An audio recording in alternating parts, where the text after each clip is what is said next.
Hello everyone, Johnny here at InWin Development Inc. here at Computex 2019. So here I have another case for you to see, particularly the 905. Now we did actually debut the 905 at CES, but we have a new version here. This one has a new OLED display. Now the OLED display can actually show different types of customizable images. So it could be something like this cute little designs here, or if you want it to be a little bit more specific, you can say something like put the date there, or maybe some performance levels there. Little things like that to help make it a little more user-friendly and maybe a little bit more fun.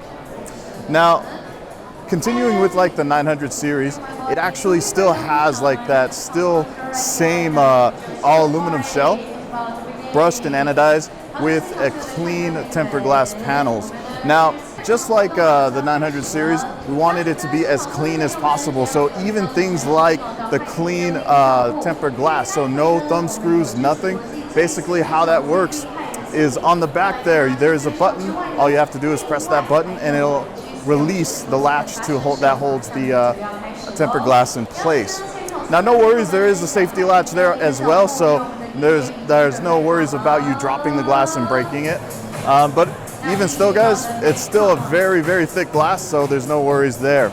Now, going along the I/O here, there is two USB 3.0s, as well as HD audio jack and a 3.1 Type-C.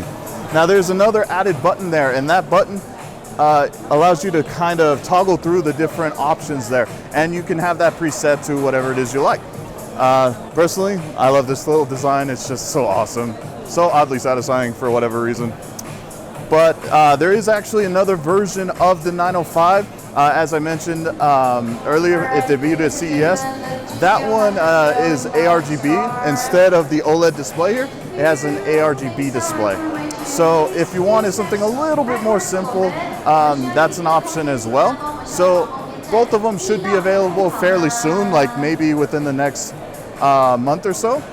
And the OLED display is actually only going to be available for gaming SIs within the European region.